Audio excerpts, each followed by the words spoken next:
Debate number 1 on Times Now, Super Prime Time.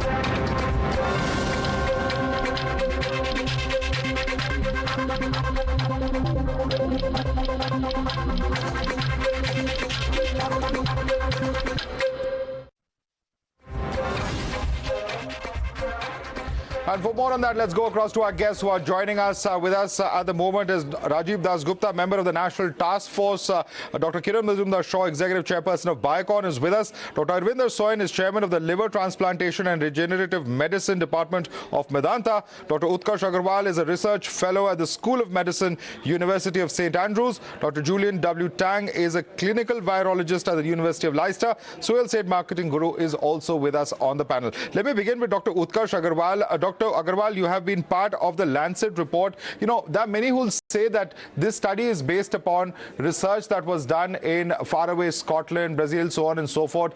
Does the data really apply to the real world here in India? What would you say to that, sir? Should Indians, also those who have taken the Covishield vaccine, for instance, be concerned that the results or the efficacy starts to wane after 90 days? I mean, it does wane, and we can see that's why we conducted the study in 2 countries, and that shows an independence. That irrespective of the virus strain that we have in the background, the vaccine effectiveness start to decrease over time, and especially after 90 days, it start to decrease rapidly. And what I would say in context of India is that we are in a better situation in comparison to UK. The reason I say that is if you look at the data, I would say 2/3 of our second doses were given in the last 3 months. Whereas in UK, I think when we started giving us second dose, we were up to 75% of second doses already. So there was a big difference. So we should very carefully when we compare different countries to when the vaccination doses were given. So I would say yes, there's definitely a chance, and there is definitely evidence that the vaccine effectiveness will wane over time, and now is the time that the government should start to plan and start introducing booster doses. But it should be very careful not giving it in one go, because our country is very different in terms of demographic, in terms of population spread, in terms of the number of people. So we should be very careful how we do that. But definitely, we need to think about in the long-term future.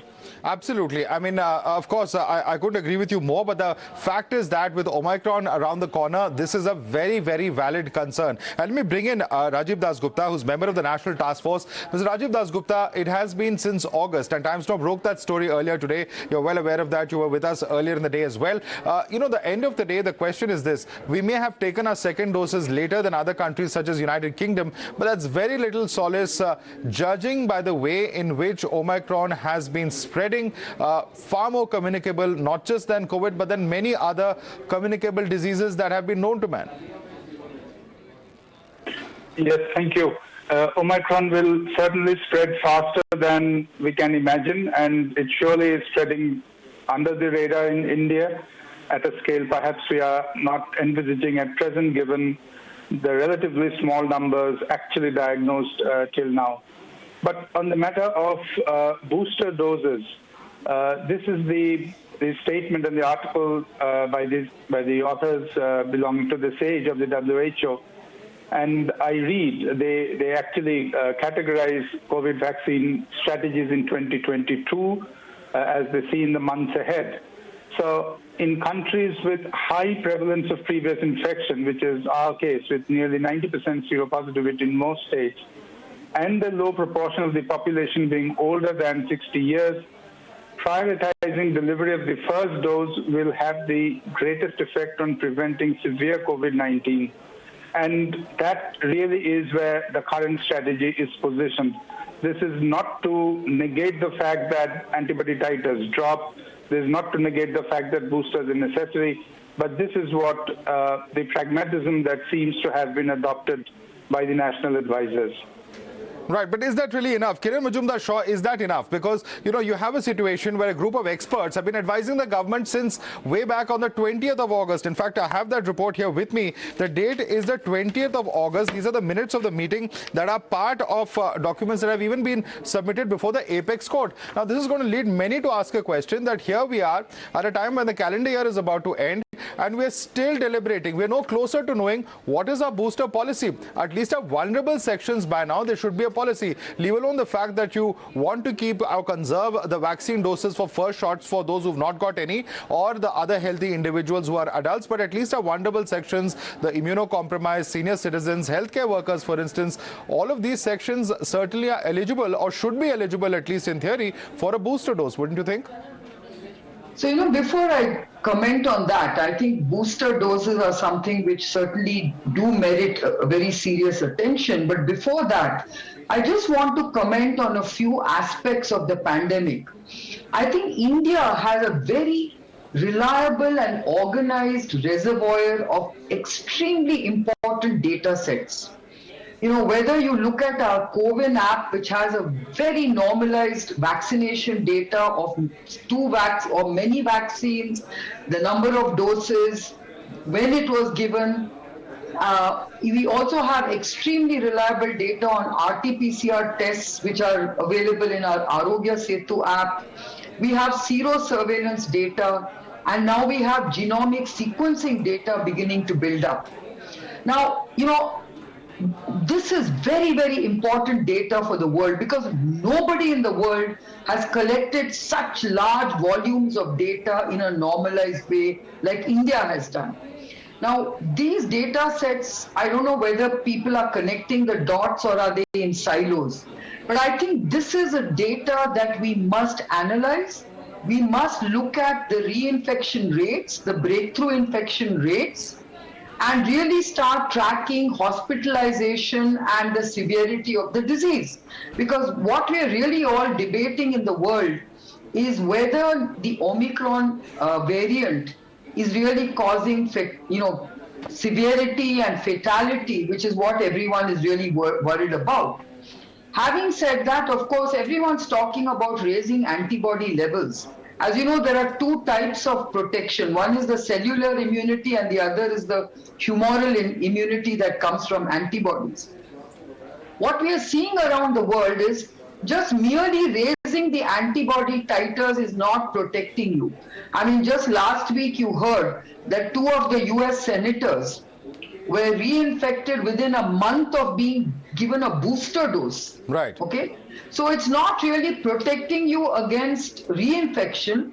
It might protect you, of course, against severe disease, but we also don't know whether we are being protected against severe disease by 2 shots of the vaccines that we've received. So I think we need to make sense of all the data that we are sitting on. Sure. And I think we can actually educate the world with what's happening, because the kind of data we have is very valuable. And we must analyze it and we must share it with the world, rather than going on being reliant on bits and pieces of information coming from various reports. This is huge volumes of data. Absolutely. I think we can really make a lot of sense of it. Let me take that across. Coming to booster doses, yes. I think everyone wants to feel safe. So I think the frontline workers, immune compromised and other of those sort of vulnerable people in society ought to be looked at in terms of an booster dose policy, which I'm sure the government is looking at.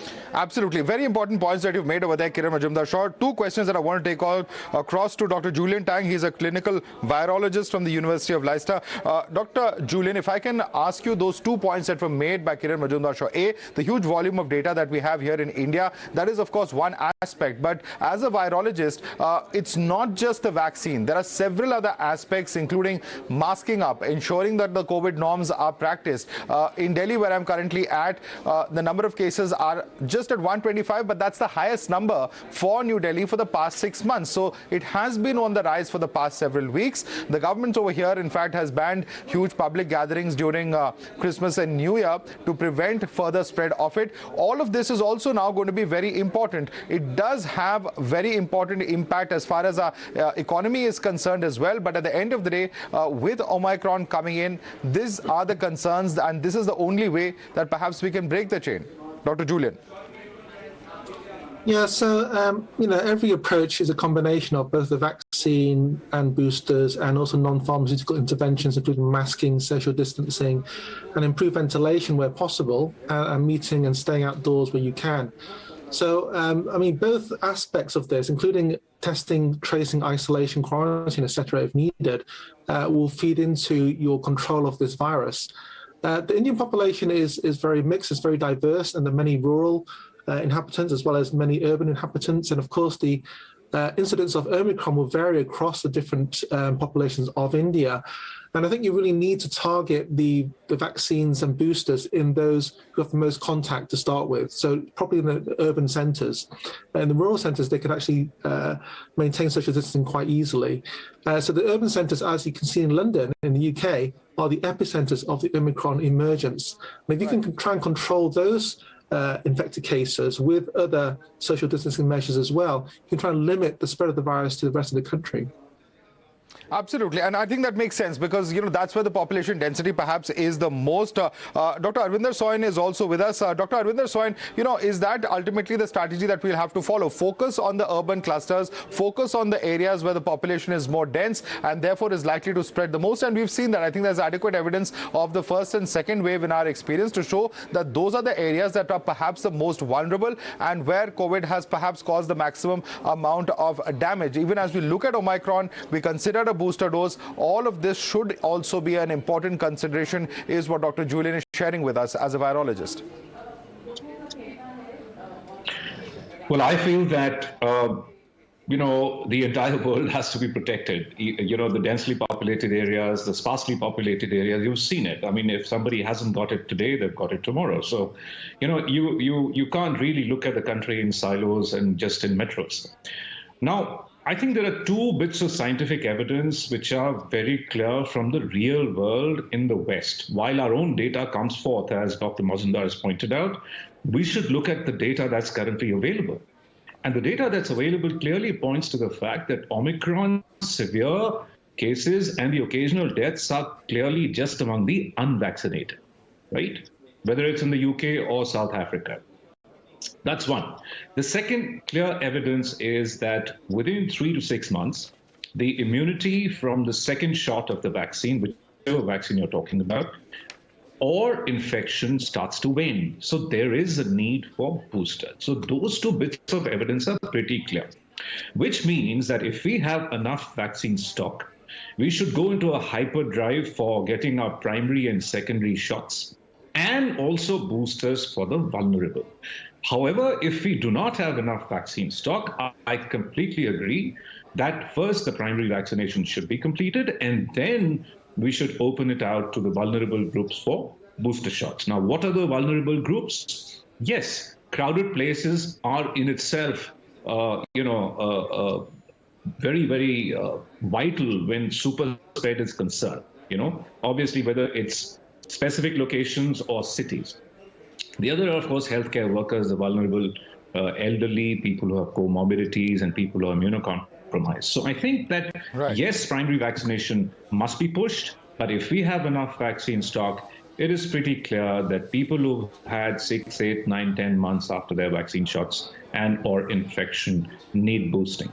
Absolutely. And I want to bring in Suhel Seth. Suhel Seth, I want to bring you back to the earlier question. And the story that we broke earlier today is about ultimately, you know, are we looking at the Entagi meetings, for instance, that have been taking place? You would have also been seeing the reports. The group of experts come together, the debate, and there's no decision taken. It's just a difference. The point is that, you know, it's all okay to talk about experimenting with mixing and matching vaccines. But if a booster is a requirement of the day, as a large number of panelists have already spoken about, experts have spoken about in the wake of Omicron, what really do you think is taking such a long time to arrive at a decision? I know that governments, it's very easy to criticize them from outside. They are, at the end of the day, accountable to the people. But I think 4 months is a pretty long period of time. If the government has received this recommendation, would you as a citizen not have expected it to have been implemented by now?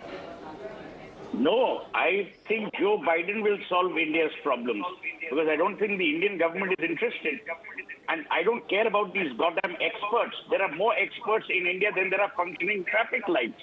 You tell me, Madhav, everyone knows that we need vaccination, we need boosters. Arvinder Soin just said you need primary vaccination. Do you need to be a rocket scientist to figure that out? This gentleman, Dr. Dasgupta, fellow Bengali, he's on the National Task Force. There are more task forces than actually work getting done in our country. So here's my advice. Number one, get someone to crack the whip. If the government doesn't do it because they're busy, inaugurating bridges and highways in lieu of the next elections, go to the Supreme Court. Because this country is either run by God or by the Supreme Court. So since God is exhausted, let's go to the Supreme Court. What damages are you causing? Number one, Madhav, you know this better than I do. We are causing economic damage. We're causing the amount of mental trauma that is unimaginable. There are people who haven't been even primarily vaccinated. You're talking about boosters. Boosters is an elitist concept in a country where only 37% people are vaccinated. I mean, this is like asking Marie Antoinette to run India. So here's what we need to do. The government clearly is bankrupt, both of ideas and of money. Get corporations and private sector involved in doing the following. Number one, there is no shortage of doses. There's no vaccine shortage. Anyone who tells you there's vaccine shortage is not telling you the truth. The shortage is of distribution, acquisition, procurement, and delivery. We should get the private sector involved. Let the private sector, I've said on Twitter today that let companies adopt townships or villages as part of either their CSR or expense it. You are absolutely right. To expect the government to do everything is not correct. But then the government doesn't even want to give control to anyone else. You either do the job or let someone else who's better than you doing that job, let them do the job. My second point is, as Kiran rightly said, the data needs to be shared. Every day, one Lancet and then another Lancet and then that clown who's running WHO, Tedros. Every day we are getting mixed signals. Now this Lancet report has caused panic. Lancet says, oh, Covishield is useless. Earlier we were told Covaxin is useless. What should we do? Have turmeric instead? Even the Lancet people should be more responsible in the way they contextualize their findings. Kiran rightly said, and Arvinder also made the point, any vaccines efficacy will wane with the passage of time. Say that. Right. Don't say Covishield has been found to be the worst. Okay. I mean, we make sweeping statements in this country. So my recommendation is, please don't be kind to the government, because you will be responsible as well as being responsible media. Number two, please invoke the private sector. Get everyone to come together. It's unfair to expect Narendra Modi to do everything, but then Narendra Modi must also be told that let other people also do a little few things. Finally, my point is, don't listen to the experts alone. The experts are busy making PowerPoint presentations. They don't have their ears to the ground. Listen to people who are actually suffering. Listen to people who run hospitals. Listen to people who produce vaccines. Listen to doctors. Enough of experts. We need real people who understand real problems and will find real solutions. Number of points over there to debate. Number of points over there. Suhel Seth, in your usual outspoken style. In fact, a lot of questions that you've raised, but I want to quickly go across to Dr. Rajib Dasgupta, give him a chance to rebut you on some of the points that you made, at least. Dr. Rajib Dasgupta, it is very easy to be involved, in analyzing things and making PowerPoint presentations. At the end of the day, the ground reality is something that the governments also will have to look at when they arrive at this decision. The importance of the primary dose, the first dose, is certainly there, but at the same time, the situation is so rapidly evolving, the virus itself is so rapidly evolving, that one really has to have their ear on the ground and take decisions appropriately. Your response to Suhel Seth? Of course, he's a star debater, and we are neighbors from our schools. So he has always been an iconic debater from my childhood. I wouldn't even attempt a rebuttal of what he says. And in fact, by and large, I certainly agree with a whole lot of things that Suhel said. Of course, that goes without saying. However, there's a dichotomy here in the sense that how much the government decides to open up to the private sector. And this is something which has been an off and on phenomenon over the last 1.5 years that we have seen. Now, the ball shifted completely to the government's court, back from the states to the center, and now the entire responsibility, ipso facto, is lying in the court of the center. Now, either the center has to open up the policy something in the lines that Suhel is saying, and that's certainly a legitimate path to take. Or the government has to take a hard decision on investing much larger into boosters at a scale that India needs. Now, that's why I said in my opening statement that this is a pragmatic position. That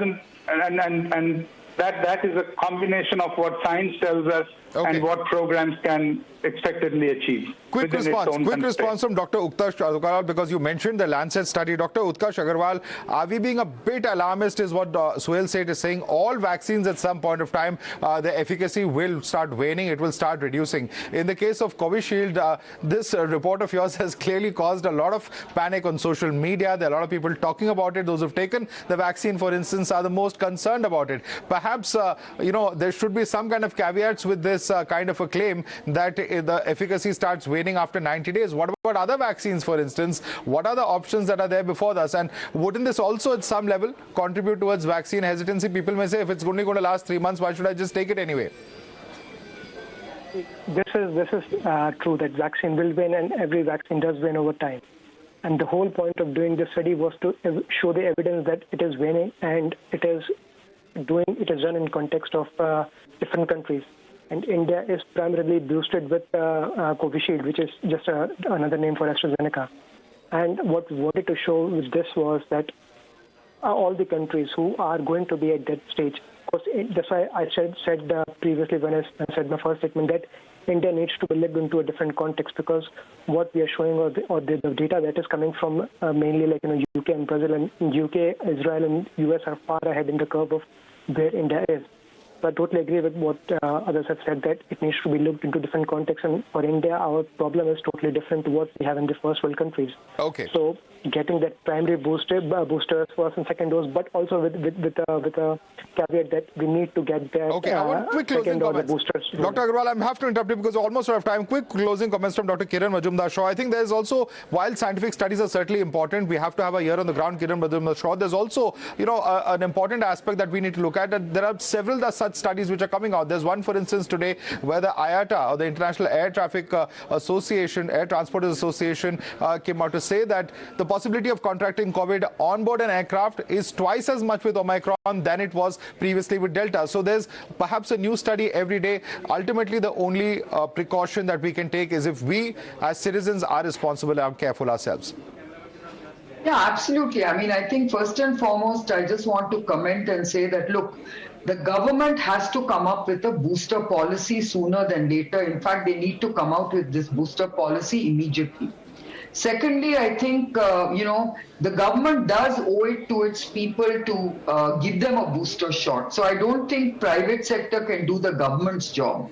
What we can do is to allow the private sector to offer a booster dose to whoever they can, whether it is through CSR or to their own employees.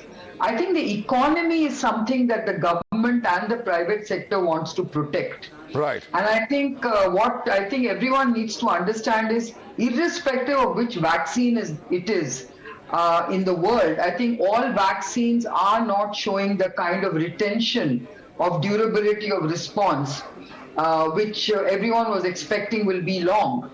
And I think that's why everyone wants to, boost the antibody response. Absolutely. Having said that, we also know that Omicron doesn't seem to be affected by many of the vaccines that are being deployed today. And many people are now trying to come up with the next generation vaccine. But then, you're going to keep having newer and newer variants. So I think you need to make sure that people don't get tired of needing to be boosted every few months. That is definitely going to create vaccine hesitancy. So I think what I also wanted to mention was that today we need to actually have a much better sense of how we are managing the pandemic, not just with vaccines, but with other, drugs and antibody preparations and things like that, because the main objective is to prevent deaths. Absolutely. And the moment that's the primary objective, Dr. Kiran Mazumdar Shaw. I'm sorry I'm interrupting you here because we're completely out of time. I'd like to thank all of you for joining us. Rajib Dasgupta, Dr. Kiran Mazumdar Shaw, Dr. Arvinder Singh Soin, Dr. Utkarsh Aggarwal, Dr. Julian Tang, as well as Suhel Seth. Clearly a very, very important moment, and a moment in which all citizens are also looking at the government to take the right decisions at the right time. Thanks so much for joining us.